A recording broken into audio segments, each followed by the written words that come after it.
Here we are live at the 360 Vegas studios with this edition of School Police Talk. We have the beautiful social workers here. Thank you so much for coming in. If you wouldn't mind to please introduce yourself and tell us what it is that you do. My name is Lori Smith. I'm a police social worker with the Clark County School District Police Department. And what I do is work with students and families to bridge the gap between the relationship between officers and students. Hello, my name is Celestina Taryn, and I also am a school district police social worker. I go into where police have interactions with students, and when situations deemed non-criminal, we go in and help them kind of figure out a different path and give them resources to help them. Yes, and I'm Tanya Jones, school social worker with CCSD PD, and we do everything. We help wherever we can help with. That's what we do. You know, focusing on mental health, focusing on violence prevention, and wherever we can help with, that's what we do. Helping the community, the parents, the admin, the students, and the teachers. Mm-hmm. So, we had the chief on the last episode, and we had an amazing conversation, and he was explaining how one of the things that the Clark County School District Police Department, because we think of police departments, we think of people putting on handcuffs and doing these type of things.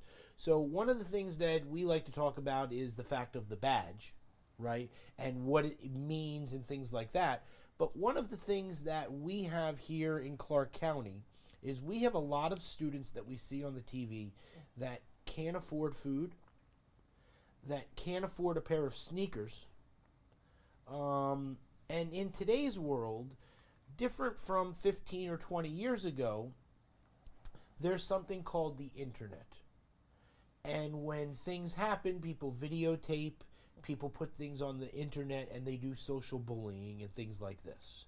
So what I would like to talk about today is the fact of what it is that you do, because it's very important, because when someone is very emotional, they need someone to step in to help. And that's something that you do. So talk to us about that. Yes, so we get our referrals from our police officers. And so like you said, whether it's bullying, and like Tanya was saying too, if it's mental health, what we go in and we do an assessment. So we talk with the student, we talk with the families, talk with the administrators, just to figure out, get to the root of the problem, figure out what's going on. If there is bullying, how can we support that student? And even talking to the person that's doing the bullying as well, just to kind of figure out what they're thinking about as far as saying not so nice things to other people that's making them feel bad, and maybe supporting them as well, and just giving everybody the resources they need. If they need clothing, if they need shoes, just looking at the area, their zip code, just to see what's available. Working with students, connecting them to community resources so they can get into other activities outside of school. Connecting with the PALS program, the Police Athletic League, seeing, if the student likes basketball or football or tennis, just connecting them to that, and still talking about social emotional learning and how to handle certain situations that are not in their favor and not things that they can't even control. And just sitting down and talking with them and giving them the tools that they need, as well as referring them to services in the community. A lot of information. Yes.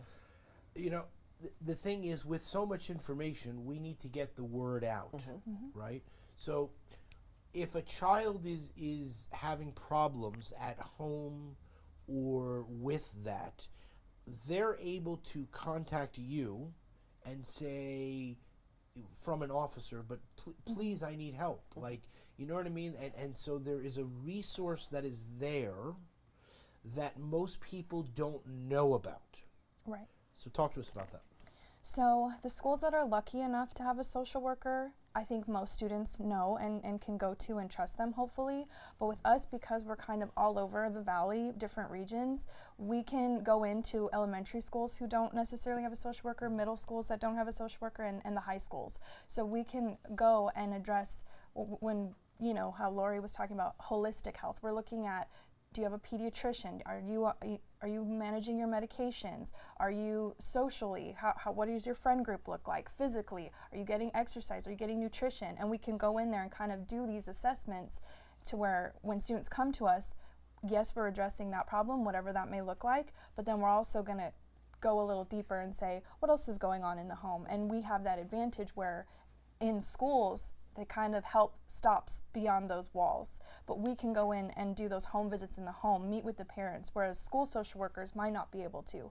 So getting the word out there, I do hope that more students would come forward, and when they see one of our officers on campus, say, hey, you know, can you call over, you know, a social worker? Or when they do have those encounters where maybe it's something that did provoke a police response, like if you have any kind of drugs or guns, right? Drugs, guns. That's not normal, right, for somebody that's school age. So where we would come involved and say, hey, what's going on, and take a deeper look at that. And so one of the things that we look at, and it's just a natural mechanism in our mind, we think police, and we think, you know, that they're the police officers, and that's what they do. But one of the things that the people don't know about the Clark County School District Police is that they do everything. Just like you said. I mean, you know, they're out there patrolling roads. They're out there for the pedestrian safety, for the school zone safety, you know, all these type of things. Once that child is inside of the domicile of the building, there's a lot of things that happen that people don't want to go to a police officer because they feel like, well, you know, maybe I'm snitching or maybe I'm doing these things. And so one of the things that's really wonderful when we talked to the chief, which was this: generally speaking, if you have interactions with a police officer, it's only for a short amount of time, whatever that time is, even if it's an arrestable offense or something of this nature. But when it comes to the Clark County School District Police, you could be with a child for 12 or 15 years. And so they, you know, you could do something today that makes that much of a difference for that child, that they're not going to be in a negative way when they're 18 or 19, and they're going to be a better member of society because of what it is that you're doing, right? Yeah, that is correct. That's a great thing that we have our officers on campuses, because they really get to know the students, mentoring them. And yes, they could be in a school and know that student, and then know their sibling, you know, and then when they become a parent, because they're within that school and that community for so long, you know, which is a beautiful thing. The other thing is Las Vegas is large and small. So, you know, people are involved in churches and they're involved in their community. And then so everybody kind of gets to, you know each other that type of way. But that is a beautiful thing when they're on campus, and the campus police are able to get to know the students. And then with us, when they need more support, then they refer it over. The school police officer on campus refer it over to us, so then we can give them even more support, with mentorship around the community. We have relationships with the other community agencies, that we can refer them to, the recreational centers all around the community, so they can get to know, so they can have that support surrounding them. And you touched on the fact of like after school activities, sports and things like this. So what I would like to do, talk to me about this PAL thing. What is that, and exactly how does that work?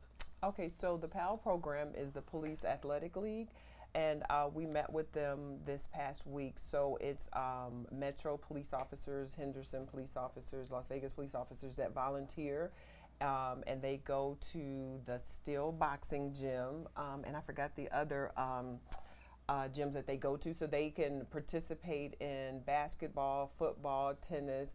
And if we come across students that are interested in other curricular activities outside of school, we can do a referral and send it to the Police Athletic League. And what we try to do is look at the student's zip code and determine which PAL program they can participate in, and due to transportation. Sometimes our students, we want to put them in the community organizations, and sometimes they don't have transportation. So we try to look at those resources within their zip code.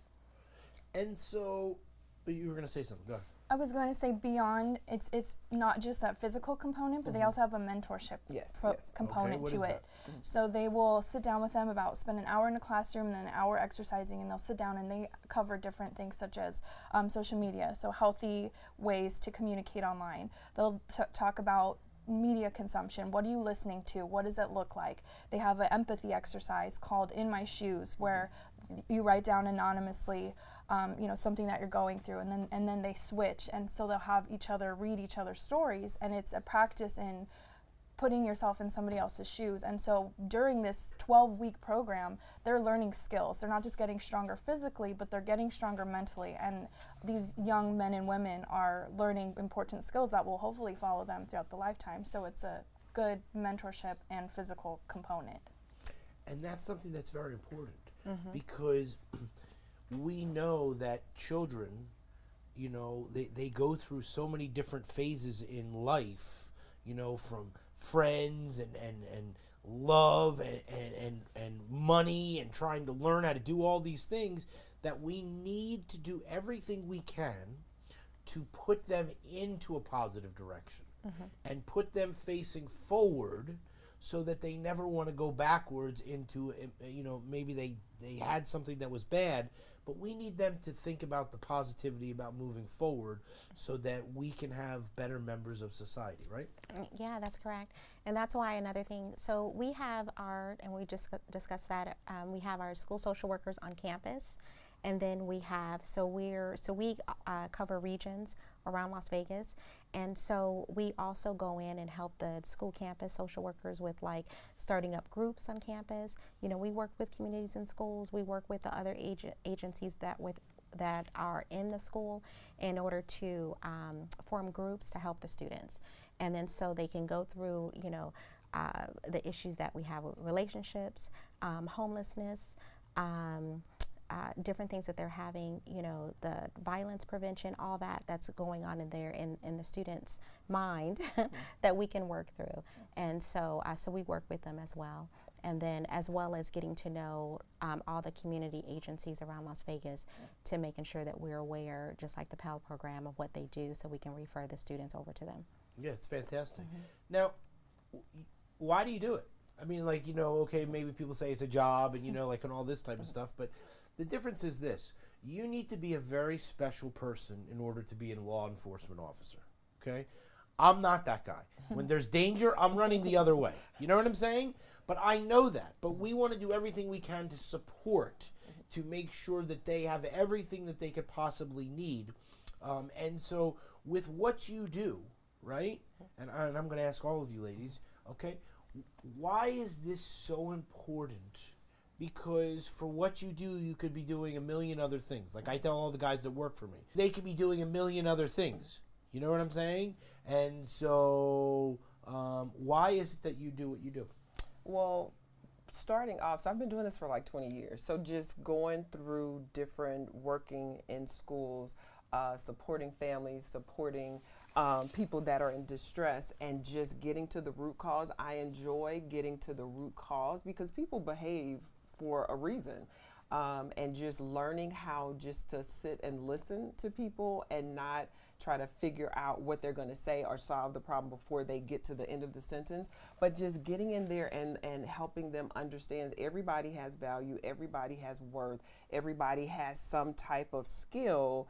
If somebody hasn't talked to them about it, just to help them know what their purpose is. Not saying I'm going in, what's your purpose, but just going in and say, hey, what's going on? Whether it's a teacher, whether it's an officers, our officers go through so much. And I always just jokingly say, hey, how are you doing? What do you do with all this stress that's going on?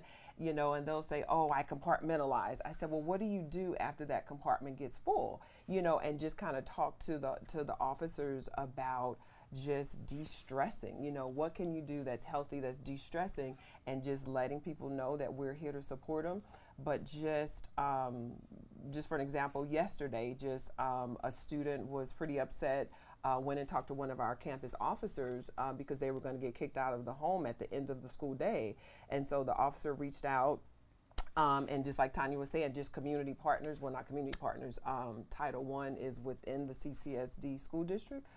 Title I Hope they work with our homeless families. So just talking with them, and just immediately they got the student titled as homeless. And so they're getting services that way, and then finding a bed for the student to get into a shelter for homeless youth, and just I don't know, just solving problems and supporting people where they are, and not trying to tell people what they need to do, but listening, having a listening ear. And I just enjoy doing that part and giving them the services, following up, and not forcing things or services on people, but just, I'm here to support, I'm here to help. And I think that's what I've been called to do. You know, I grew up, had a mother, had a father, you know what I mean? Grew up on 6 acres of land, and, had a good childhood growing up. You went to the high school or, the schools, and you know what I mean? I could not imagine being a young child and not knowing that I'm going to be able to go to from school and go to a place and be able to do my homework or things like this, and so when you say these things, I think of a very popular movie called Lean on Me, where they were dealing with this type of thing, and it was a movie like that, and so it's very heart-wrenching. You know what I mean? But the important thing is that we have to talk about this, because we have to find a solution to fix it. And so in order to find a solution to fix it, we sort of have to talk about these things which are, we don't want to talk about, right? Like, we want to talk about the fact that, kids have it easy, they don't have any responsibilities, and all this type of stuff. But there are children that actually do have tremendous responsibilities when they shouldn't. Go ahead. So my reasoning for doing this, and I would like to add on to with the homeless piece, is we also have worked with, when we think about child trafficking, there's some organizations that come into town, and especially around Super Bowl and big events in our city. When we think of Formula One, those can attract predators. And so it's also not just about how am I surviving day to day, food-wise, it's how am I keeping myself safe and out of the hands of dangerous people out there. So that's another thing that needs to be brought to light. But my reasoning for doing this work is I know firsthand what it feels like to, and trauma affects society, right? If not all of us. And so unfortunately, when we go through these adverse experiences, I was able to get help that I needed when I was an adolescent and I was struggling. And so coming out on the other side of things, I knew that it was possible to find purpose when I didn't feel like I had any. There were people that helped me, and so going forward, I wanted to do that for other people. And so I feel like I can be a testament when I meet, children where they're at, that I can go in and say, hey, your life is going to be so much more than this, and this is temporary, and help them on the other side. And I'm not okay when we turn on the news and we see all the suffering. I just don't want to stand by and do nothing. It's hard and it's a lot, and you can start to feel like, oh, it's a job that's never ending, and that's true, but that doesn't mean that I'm just willing to sit by and not do anything. At least I feel like the families and the people I meet with every day, slowly, one by one, I hope whatever I can impart with them will continue, and then they'll go on and hopefully do the same. And so you touched on it, so not to bring it up, but so your childhood wasn't the greatest. Well, I had a good childhood, but I don't You know struggled. Okay, yeah, it's okay. Never mind. Okay, so anyway, Johnny, cut that out. Okay, perfect. So one of the things that I wanted to touch on was this, because it was very big in the newspaper, was that Super Bowl, and for activities that come here that do the sex trafficking and the child trafficking and all this type of stuff. And so when it comes to that, it's very, very important. Because there are these people, and it comes back to what I was saying earlier, 20 years ago, you didn't worry about these things. But nowadays, it's very prevalent. And so when it comes to the trafficking of, children, you know, their minds are very easy to be manipulated. And so, you know, it is very important. And so I'm glad that you brought that up. You know what I mean? Because it's very, very important. So you're here, Yes. right? But here's the thing I'm going to say. You talk very soft, right? Which probably is very good in the line of someone that's very upset or something De-escalating. like this, because you can talk in a level that, not to say most people, but you're at a very softer voice, which is very good for what it is that you do. Thank you. It Yes, is. go ahead, tell us. I just wanted to And say don't something. scream, else. okay? Okay. I wanted to say something about what Celestina was just talking about, the human trafficking. Yes. You know, that route and so forth, you know, regarding our homeless youth, you know, on the street, because usually if they've been on the street for a couple of days, you know, then someone's trying to, you know, traffic it. Thank you. Yeah. But I also wanted to say that within CCSD PD, we have detectives that really, really love the students, and they really help them. So when there's students running away, you know, then they're able to track down a lot of times where the student is around Las Vegas. And then as police social workers, we're able to go out and meet the student and get them back to their families and get them other supports. So that's another thing that we do. And so I just wanted to mention that, you know, our wonderful detectives in CCSD PD. The other thing for me, for the reasons why I've been a social worker now for 22 years, I love people. The things that we go through in life, you know, it's like we talk about homelessness, we talk about, you know, adverse situations. However, just every day, the situations that people go through, coping with positive coping skills, negative coping skills, you know, drug abuse and different things like that, you know, and a lot of things that happen here in Las Vegas regarding gambling and what happens within a home. Just, you know, like Lori was just saying, meeting the people where they're at, helping the people. And what Celestina was talking about, you know, when you watch your news and you see those issues come up, you know, and helping the people. It's just like, because everybody needs help, and learning how to cope through life, learning how to get up every day and get through their jobs, get through their taking care of their kids, you know, driving down the street without getting upset, you know, different things like that. Those are the things that I like to teach. Those are the things, because when we teach those life lessons, that's how the kids can stay out of trouble. That's how the kids we can lower down the suicide rate. You know, one thing about mental health is, like, for me, it's just like teaching people how to get through situations. And that's what I love. Solving the situations, like Lori was saying, helping the people where they're at, helping them, you know, where they want to be helped, connecting them with the community, but teaching them that they can get through this. They can get through life. You know, they don't have to go through a life with a job that they don't like. They don't have to, they can do different things in their life, and teaching the kids while they're young that they can get through it. And that's why I became a social worker.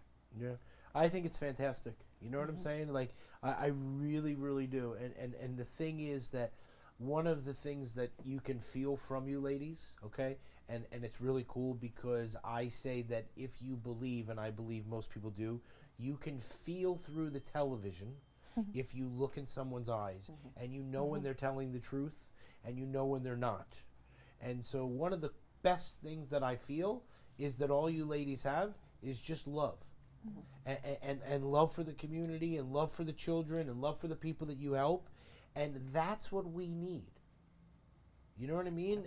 It's very, very important. And so when the chief was explaining last week about the social workers and what it is that they do, to be able to follow that up with you three ladies is fantastic. And so, you know, we appreciate that you take the time and come in and talk with us, and let people know what it is that you do, because it's really important, and you're there for everybody. So I'll give each of you a final word. Go ahead. I just want to say too, just to kind of piggyback what Tanya was saying, it's I don't want to say exciting, but when you've been a social worker for so many years and you think you heard it all, and you hear different stories every day, and for me, it's almost like the excitement of, you know what, we can figure this out. we can figure it out. Let's just see what type of resources you have around you. If you don't have that resource, let's try to figure it out and get that help for you. But it's my hope that, you know, we can start having that conversation about mental health, that we can start, you know, talking about human trafficking. And just bringing people together, bringing the communities together. Just because we're we're social workers in police services, and then we have the wraparound services, social workers, and then I spoke with the social worker with Title I. And I mean, just the two of us working together, I was like, I'll do the referral, you know, so the student can get on the queue for housing, you know, and she was going to do that, and it just worked seamlessly. It doesn't always work like that. It doesn't always, you know, because my battery went out, so I'm trying to get my battery fixed. And then the officer's like, hey, we need you here. So I'm trying to call to Shannon West. Do you have a bed? No, do you have a bed? You know, and I was like, you know what, let me back up. And I called Title I, but it's all about, you know, just bringing all our resources together, whatever we need to do to help the families, help the parents first, because the parents are going through a lot too. And just, again, meeting people where they are, looking at what they have to work with, and not trying to tell you, I'm coming in here for you to do this, but just meeting them more and just loving on them and just giving them the support, and then following up. Because sometimes they'll say, oh, you're just here for now, and then you're not. Well, this is what I have going on. I'm always honest with the parents, always honest with the students. I have a huge caseload. I have a huge region. I'm going to check back in. I can't tell you when, but I'm going to check back in. And it's so good just to show up, and they're doing so well. And they're like, oh, miss, you remembered me, you know, and just let them know that we care. To be able to have mentors like that, right, is fantastic to be able to help you in your life. Oh, yeah, right? We're very nosy. You know what I'm saying? Very nosy. Your final words. I like that you touched on love, because that's something that you don't have to be a social worker to do, a police officer to do. It's something everybody at home is capable of. So when you're at the grocery store, when you're driving your car, just to try to just remember we're all going through it right now. We've all had something in our life that has affected us in a profound way. So give patience, give understanding, and just more kindness. And you had great music when you were saying that. That's called good energy. You know what I'm saying? That's called love and good energy. You know what I'm saying? You couldn't have planned that better. You know what I'm saying? I was in harmony. Right, that's what I'm saying. It's fantastic. You know what I'm saying? Your final words. Yes. Okay. So one thing that I wanted to talk about, we're talking about, you know, loving on people and helping people. So when I first came into the CCSD PD department, so before that, I was on one campus, Centennial High School, for many years, and so I didn't see what was going on overall. So one thing that we saw was all the suicides that happens, youth suicides and suicide ideations. And then so one thing that we did, all the social workers, we started calling every parent and seeing, you know, what's going on with home, what resources do you need, what resources do you know of, were you aware of the signs that your child was, you know, thinking about suicide, thinking about killing themselves. And then so a lot of times they did not. And then so we talked to them about the signs and so forth. But the other thing is we talked to them about the resources. So Clark County School District pays for a couple of different agencies to actually help. And that's one thing that we want to continue to happen. Clark County School District pays for a couple of different agencies for counseling services. And the parents weren't aware of that. So we started what we call a You Are Loved campaign. Oh. Okay. And we You actually are loved. You are loved. Yes. Okay. So, so the state of Nevada, well, it's a national number. It's called 988. It's a national suicide prevention line. So what we did, we just went into action. All of us went into action. We did a PBS 2-minute and 47-second video regarding the signs of suicide, and also talking about the resources that Clark County School District provides. And so that's on the ccsd.net website. I'm pointing to the camera. She knows she hasn't been on the camera yet. Don't let her fool you. You know what I'm saying? But it's under community resources on the ccsd.net website. But basically, what we do, we go school to school, and we have these bracelets. And the bracelets state on here. It's in our police colors. Right. And where do you get them? From Tanya Jones. Yes. That- So we go school to school during the lunchtime activities, targeting mainly the high schools, and where now we actually have a couple of middle schools that we have set up for. But we give out these bracelets and the lanyards, and we give out candy and have them write, like, you know, on a post-it note, kind words, so other students can see that. Again, promoting that positive coping skills. But the basis of this is a PSA, basically to get out the word normalizing suicide prevention. But it says on here, you are loved, worthy, courageous, and it has the 988 number. And this is for adults and students, 988, and on there to promote that. And then so that's one thing that we started.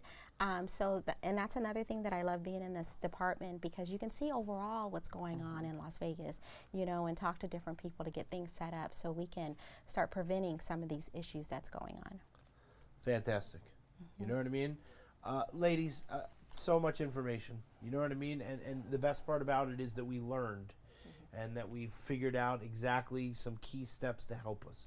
So we thank you very much for taking the time to come Thank in, you okay? so much. Yeah, We it's great, appreciate right? you. See, Thank that's you. easy, right? Yes, All right, thank let's look at this camera right here, and then make sure you wave, okay? Because everybody likes when we wave, all right? See you later. Bye. Thanks for having us.